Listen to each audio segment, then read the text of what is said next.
Welcome to the Modern Classrooms Project podcast. Each week, we bring you discussions with educators on how they use blended, self-paced, and mastery-based learning to better serve their students. We believe teachers learn best from each other, so this is our way of lifting up the voices of leaders and innovators in our community. This is the Modern Classrooms Project podcast. Hello and welcome to the Modern Classrooms Project podcast. My name is Tony Rose Deanna, and they, them pronouns, a designated hype person here at MCP. And I am joined today by Joseph Lombardi, a secondary mathematics teacher and adjunct professor of mathematics. Welcome, Joey. Thank you, TR. It's so great to be here with you. It is so exciting to be in this space with you. And thank you so much for saying yes to the podcast. I know that you and I had worked or at least collaborated on a couple of things already. And then I quickly realized, I was like, whoa, I haven't had Joey on the podcast. So let's have Joey on the podcast to share his experiences and expertise with our listeners. And so again, thank you so much for saying yes to the podcast. And before we get started, tell us more about who you are and how you started your MCP journey. Yeah, thank you for asking me that question. So I kind of started using components of the MCP model in my undergraduate studies. I attended a local state college here in Connecticut, Southern Connecticut State University, and I had a very innovative professor who actually signed out an iPad to every student in our teaching secondary math in K-12 schools course. And we learned about using the Explain Everything application and actually recorded a lesson using the iPad. And it was a really wonderful experience. Our professor actually brought us all coffee for the day. And we got to sit there and watch our videos and our lessons and provide each other feedback in a very safe and collaborative environment. And so I graduated the following spring, and that was the 2020 to 2021 school year. I was in a hybrid/remote school year. We were remote at first, and then we later transitioned to a hybrid learning setting. And so I used instructional videos at that point, but I didn't see strong engagement. The videos were a bit too long. There weren't good ways to check for student learning throughout the process and not good structures in place. And so slowly I started using other methods of teaching that really just did not work well for me personally. I really appreciate those dynamic methods that my professor shared with me, and I really wanted to find a way to make them impactful in a K-12 and potentially higher education classroom. So that following summer, the summer 2022, was when the Modern Classrooms Project partnered with the state of Connecticut and offered certain school districts the scholarship opportunity to enroll in the virtual mentorship program. So I completed it. We're going into actually upcoming year will be 4 years. So it's been quite a bit that I've learned about the model now and incorporated it. So after that summer, I piloted the model in my pre-calculus classroom. I saw immediate benefits to the model, but it wasn't perfect. I will say I had to refine things more and more. And I found that it was quite impactful once I really figured out how to best tailor the model to my classroom. And since then, I've just been exploring more ways to apply the model in different K-12 settings, as well as higher education settings, and also looking into the benefits that it has for my students and my school overall. I really love that, Joey. And thank you so much for bringing it back, like way back when hybrid and the remote teaching during 2020, 2021 school year. And also just bringing back Explain Everything. I know that was what I started using when I created instructional videos. And I thought that was such a learning curve for me as well. But it was so cool once I finally figured out how to use it. So thank you for bringing it back for me. And I was like, it has been a hot minute, 4 years implementation and having to refine it and trying to figure out like, how can I better serve my students of all ages, right? Because you do have multiple roles here. And so again, just thank you for being a part of this community and jumping right into it and figuring out what could work better for you and your students. That's really, really exciting stuff. I also know that you, being a math teacher, you're pretty well versed in building thinking classrooms. And I am not.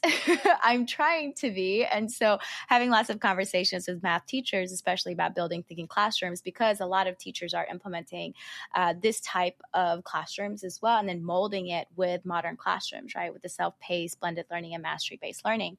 And so this episode is really all about building thinking classrooms and some of your hot takes. But before we even go to that hot take, let's explain what is building thinking classrooms for listeners who may not have any idea what it is. So building thinking classrooms, which often is referred to as BTC, is a framework that was developed by Dr. Peter Liljedahl, a mathematics educator whose interest was in how we can promote active learning in our students through providing them with well-structured thinking tasks. And the concept of it is that students are not learning from a typical I show, you try methodology. And instead, they're given a sequence of tasks that either help them discover a concept or might break up a concept into smaller parts that slowly gets more and more difficult, often referred to as thin sliced tasks. And it allows students to really investigate the concepts on their own before formally learning it. And it allows them to construct their own understanding of the mathematics in what I like to think of as kind of messy thinking. So this messy thinking I'm referring to occurs where students are, first of all, in visibly random groups, which helps them get comfortable collaborating with their peers. It helps them build classroom community, and it provides them with those essential collegiality and career skills that they need in college and high school. And so they're working in visible thinking groups, in visibly randomized groups, and they're working on these tasks at vertical non-permanent surfaces like whiteboards. I sometimes have windows. I actually have like tape that I put on the wall, and it acts as a non-permanent surface that students can write on.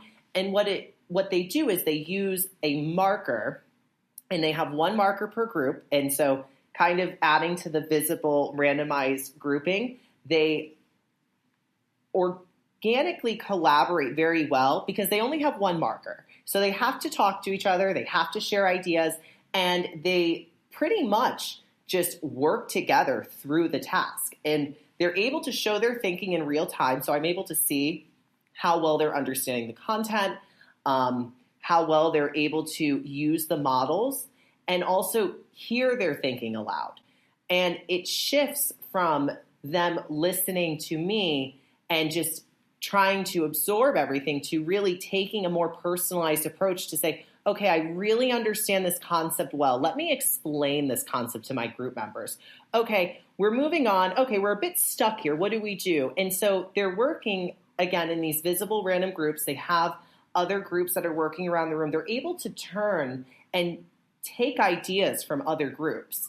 And again, it's a very messy process. They're really like investigating the concepts for themselves. And what in turn happens is it can, in the real time, it can even lead to some misconceptions on their own that naturally happens in any person who's investigating a concept on their own.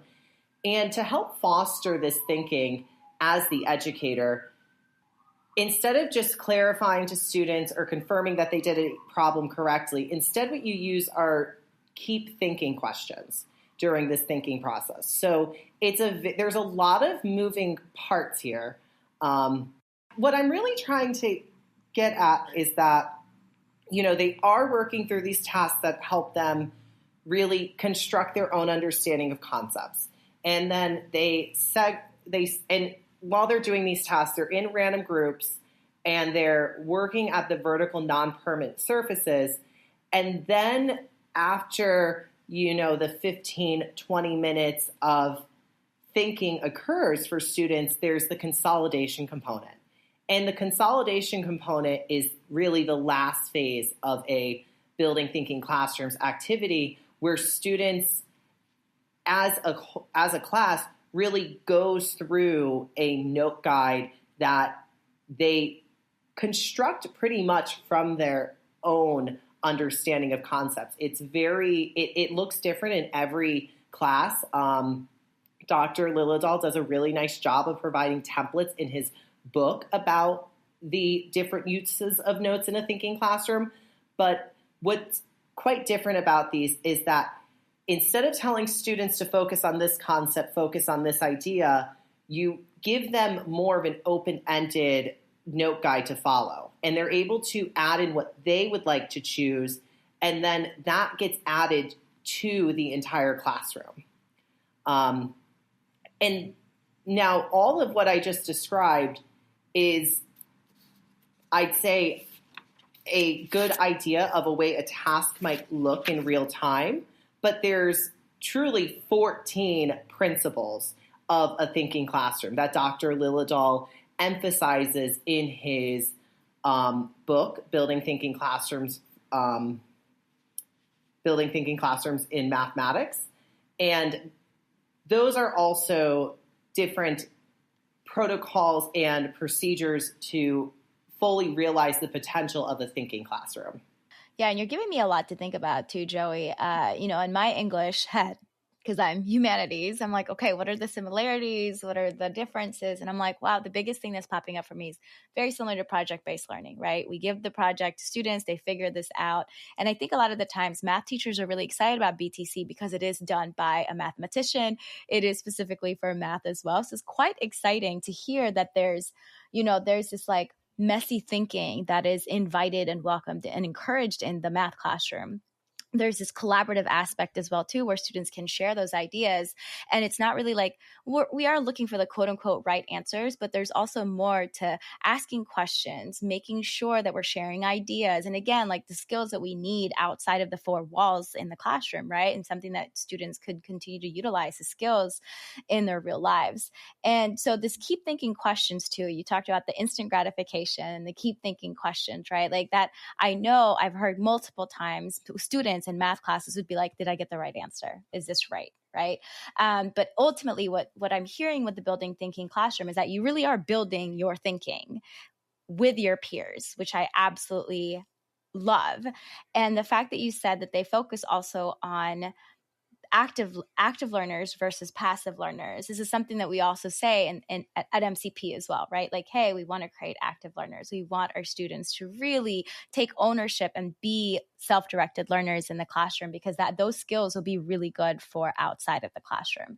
So thank you for giving us a little bit of background of BTC, right? Because I think, again, I've seen some really dope implementation of BTC, or at least folks having really great conversations about how can we get students excited about math, because I know that that's one of the biggest priorities right now. It's like, how do we take away this fear from math, and how do we create joy and excitement towards it, because it is something that we utilize every single day. So now, keeping in mind too, Joey, I'm humanities, right? I teach English. I know that BTC is for math, and I know our listeners will be like, okay, but can I use BTC in my classroom? And I can already create different examples of how other teachers who don't teach math could implement BTC. But what are your thoughts? Yeah, so I think one of the things that I wish I had brought up, by the way, before when I was talking about the vertical non-permanent surfaces, is that in math, especially, students are very afraid to take risks. They freeze, and especially in a teaching, in a I show, then you try approach to a lesson, students are fine with the you tries. They're comfortable because they just watch their teacher do it on their own. But the moment you put a new problem in front of them, they're completely they're completely like, no. And it's simply because math is graded in a very narrow way. They're very used to, kind of receiving negative feedback for showing their thinking. And in a way, they're afraid to show their thinking. And what the power of the vertical non-permanent surface does is they show their thinking with a marker very quickly, and then it's erased. If they don't like an idea, they can take it away immediately. So it takes away that fear of taking risks. And I think that's essential in mathematics, and I think that's essential in every course.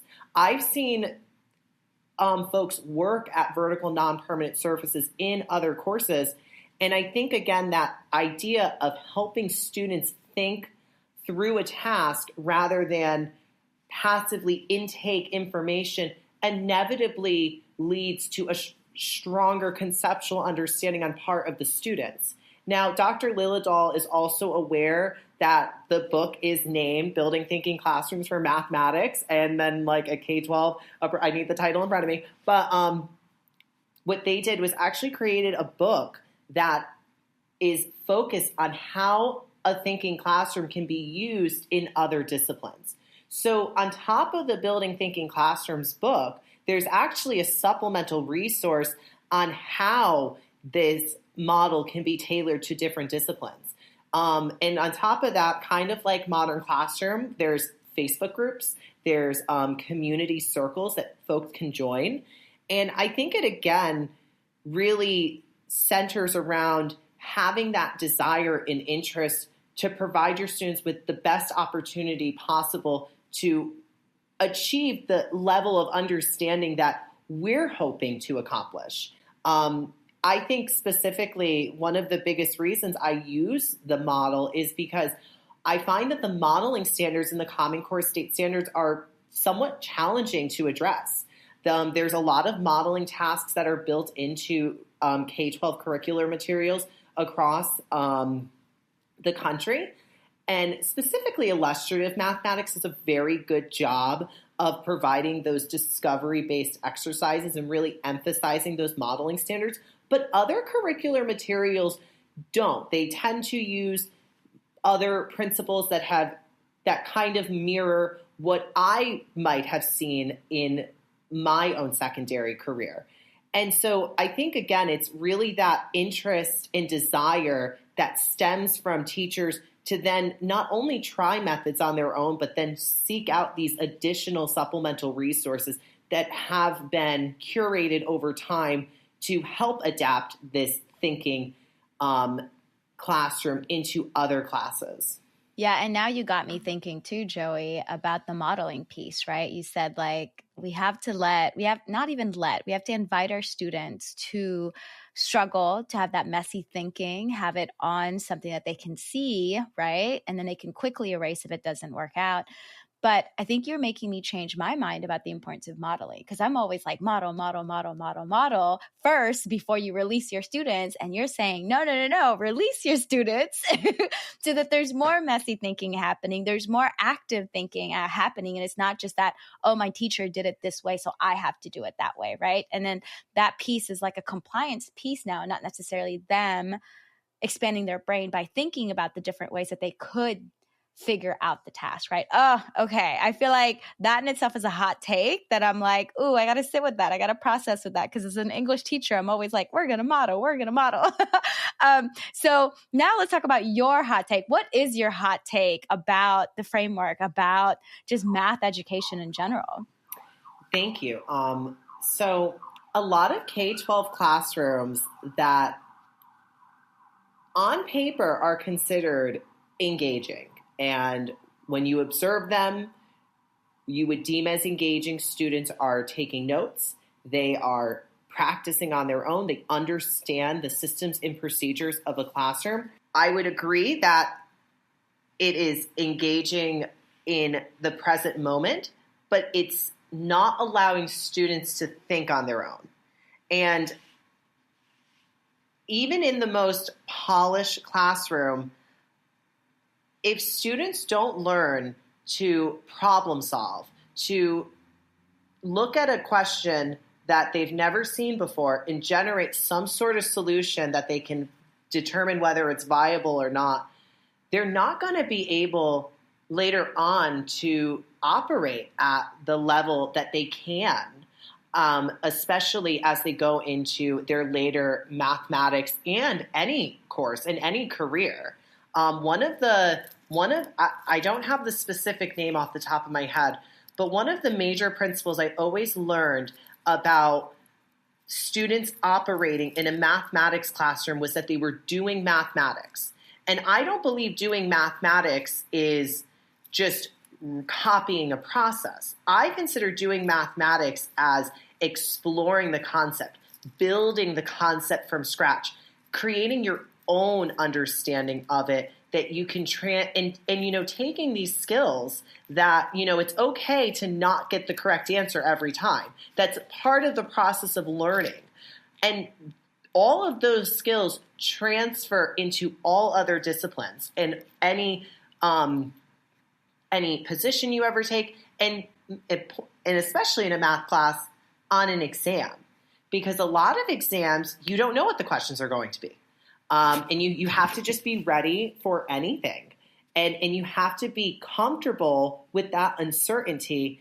And I think that's an extremely important mindset to have, especially with all of the ever-changing things that are occurring with AI and advancements in general. So my hot take is really that if we don't give the students that opportunity to really explore the content on their own, they're not going to learn it in a way that years later they're going to be able to recall it and share it with others. I think I once heard this it was honestly a reel. I was like, I love educational reels. They always pop up on my phone. And it talked about how some of the most successful students are students that aren't afraid to teach others concepts. And a lot of that goes hand in hand with building thinking classrooms, because you're engaging those students who are bored in the traditional lesson. They're going, I understand, in not the traditional, but the I try, you try model. And they understand the method, but they're bored. And then you have students who are just fine. Okay, we're going with it. And then you have some students who really need support. And the thinking model, in a way similar to the modern classroom model, benefits all of those students, because the students who are bored are explaining the content to other students, helping them see their understanding, and that in turn benefits their thinking. The students who needed the support are able to explore the content in real time and receive the support either from their peers or from their teachers in real time. And then the students who were they were okay in the traditional model, the I try, you try method, they're able to appreciate what it really means to do mathematics for yourself. And that's what I think is really impactful about the model. Okay, so Joey, I am processing all of this, and I'm feeling a lot of discomfort on my end, because I am now asking myself, oh my goodness, right? Like, I'm always telling people compliance is not learning. But then how have I created compliance unintentionally with the learning experiences that I've created for folks, right? So it's like, okay, you're absolutely right. Like, I'm modeling all of these things. I'm thinking that because people are taking notes, that they're, answering questions, that is engagement. But what I'm hearing from you is saying that, no, there's got to be struggle involved in that. Like, it doesn't have to be pretty. Our students can make all the wrong mistakes, have all the misconceptions. That is part of learning. And I love that. And I think sometimes too, teachers are maybe nervous about time, right? Like, oh, but I don't have time for my students to make mistakes. I have to get this right here, right now, because we have a test or we have this thing that students need to do already. So what do you say about that? Like, the comments of like time, right? Because that is real. Like, we really don't have time, but we need to make time for our students to struggle. And I think in the math world too, one of the phrases that's my favorite is that productive struggle, right? We really, really we meaning all teachers, we are not great at providing spaces for students to productively struggle. Yeah, I really appreciate that you brought that up, because actually the first time I ever heard the phrase productive struggle was when I learned about creating instructional videos as an undergraduate. And I always wanted to provide students with that productive struggle in real time. And again, as I think, as you mentioned, the rooms, you walk in, the students, it's quiet, they're talking, the classroom looks neat, but without that struggle, they're not generating their own understanding, and it inevitably will impact them negatively. Now, as far as timing, I actually think BTC does a really good job with timing, because what happens is that the concepts that students are comfortable with, they actually work really quickly through them. And what I have found is a topic that might take me a 45-minute to an hour lesson to teach using direct instruction.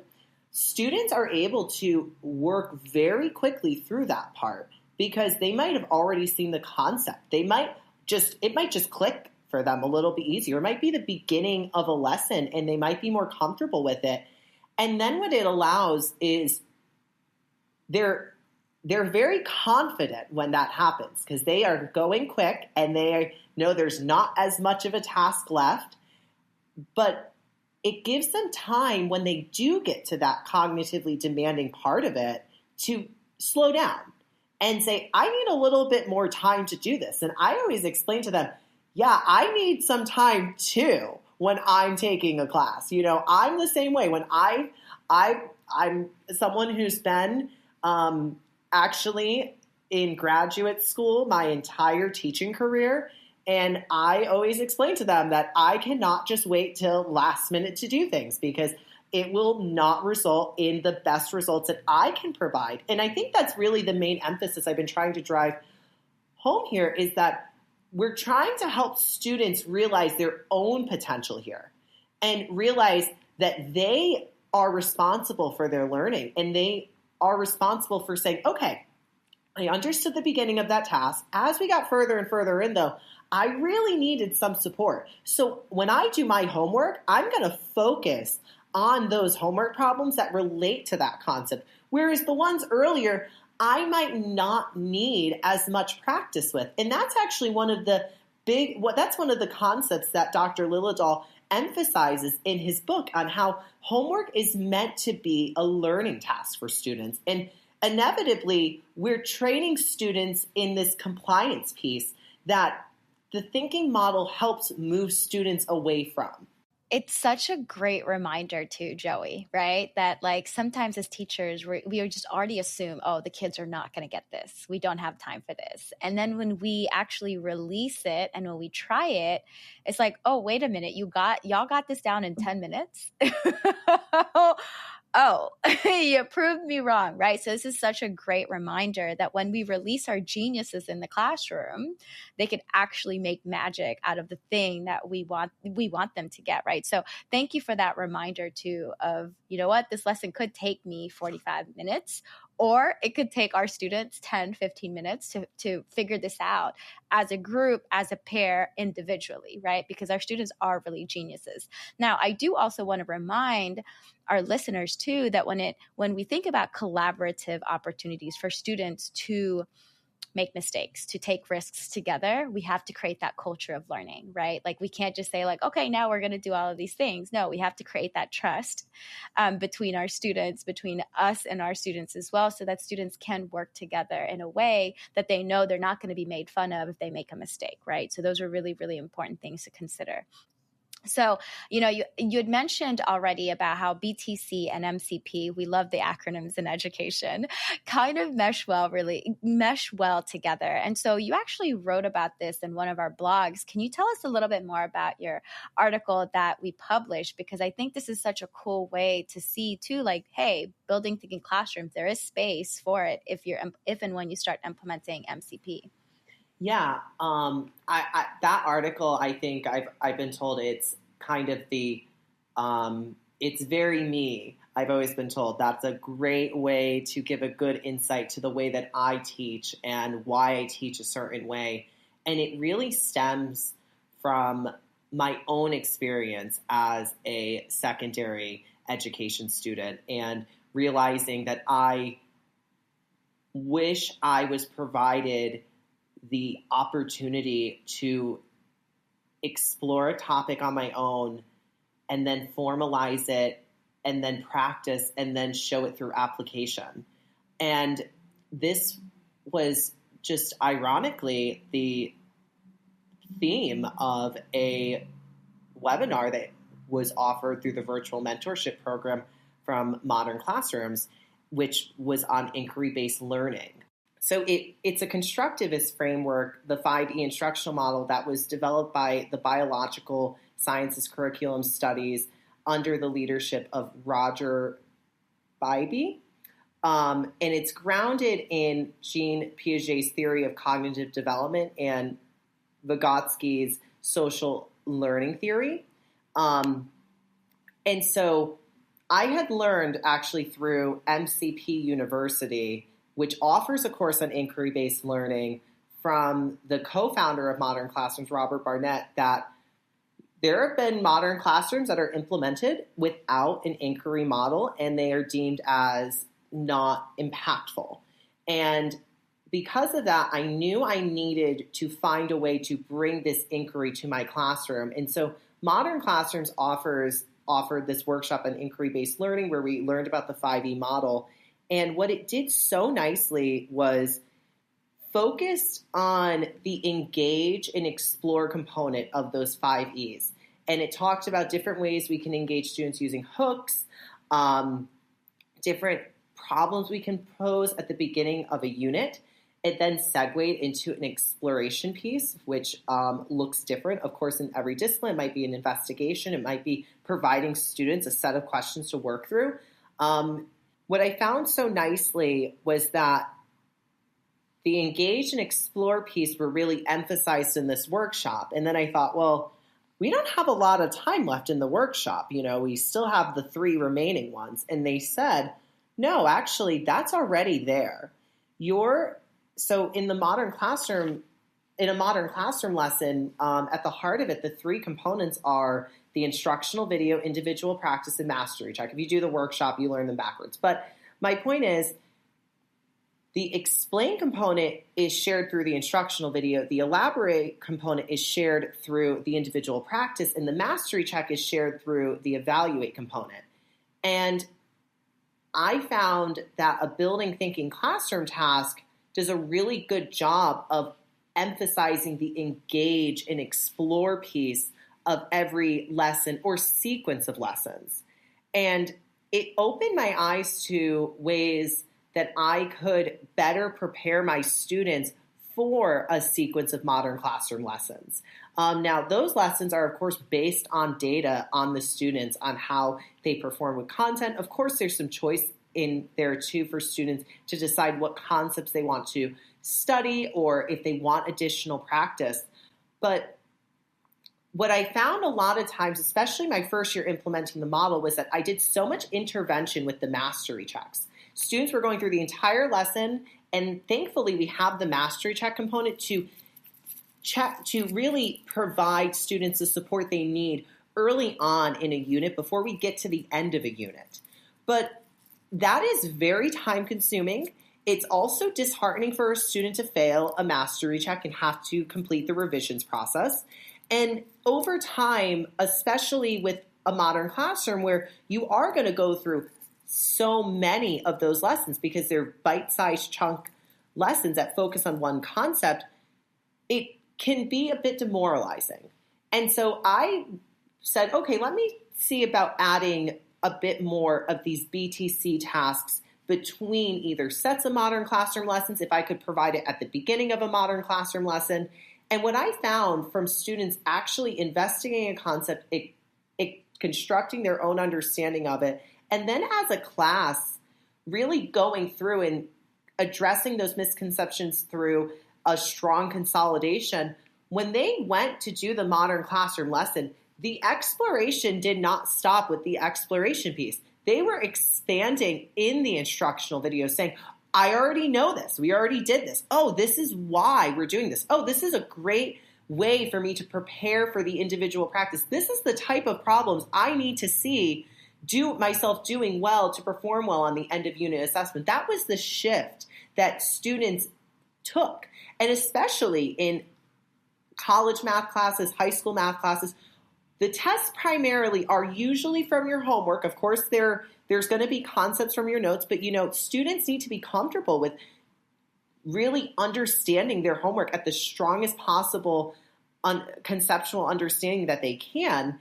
And what I inevitably found was that there was less of a need for the intervention component at the end. Students used the instructional videos to expand their understanding. They refined it with the practice, and they just used the mastery check as one extra practice problem. It was no longer this, I have to take a mastery check, I want to avoid the mastery check.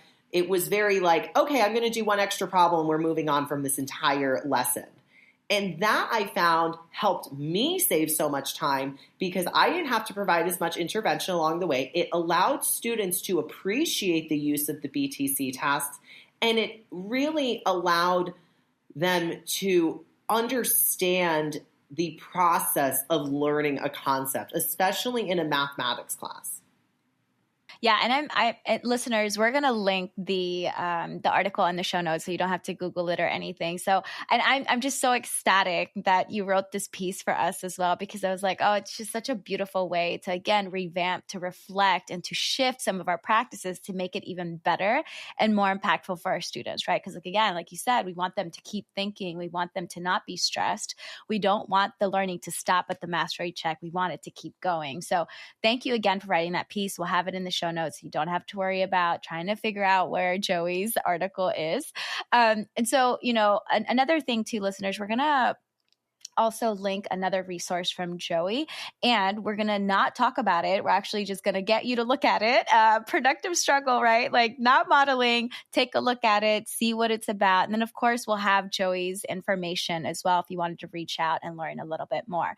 So I know that our time is coming to a close, Joey. And so real quick, what are some of your future goals? What are some things that that you're looking forward to in the future? Thank you. One thing I've been trying to do, and I think this is something that MCP focuses on too, is, building sustainable structures for educators. Modern Classrooms partnered with Teach Flows. I believe we're almost a year and a half ago now. I'll always remember when you sent out that first email about the awesome partnership that they came out with. And it was so cool because it allowed educators to generate an entire Modern Classroom lesson on their own. And of course, it's not perfect. You have to go through it. You are the expert in your field, and you're the expert in your school.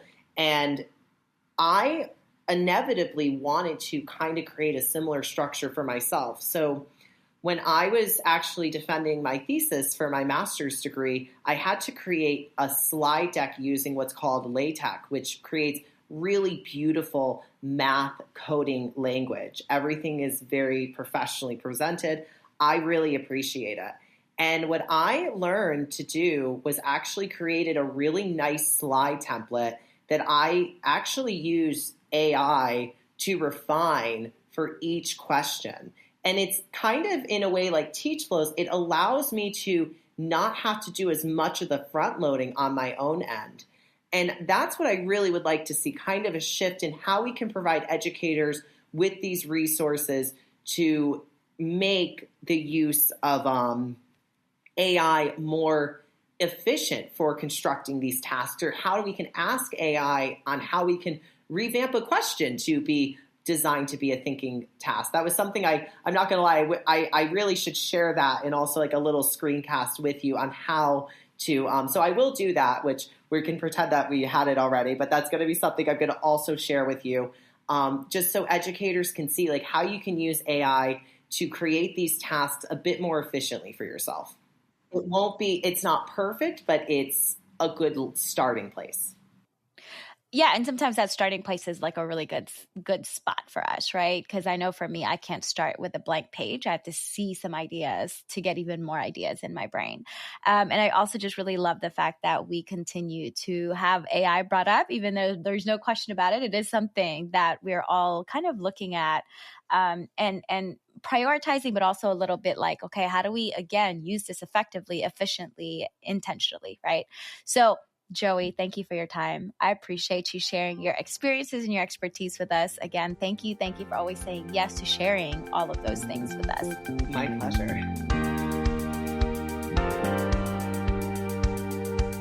Thank you so much for listening. Listeners, remember you can always email us at podcast@modernclassrooms.org, and you can find the links to topics and tools we discussed, as well as more info on this week's announcements and events in the show notes for this episode at podcast.modernclassrooms.org. We'll have this episode's recap and transcript uploaded to the Modern Classrooms blog on Friday, so be sure to check there or check back in the show notes for this episode if you'd like to access those. And if you enjoy our podcast and it's been helpful in supporting you to create a blended, self-paced, mastery-based learning environment, we would love if you could leave a review. That does help other folks find our podcast. And of course, you can always learn the essentials of our model, if you want to go beyond the podcast, through our free course at learn.modernclassrooms.org. And you can follow us on social media at modernclassproj. That's PROJ. We are so appreciative of all the hard work you do for students and schools. Have a great week, and we'll be back next Sunday with another episode of the Modern Classrooms Project podcast.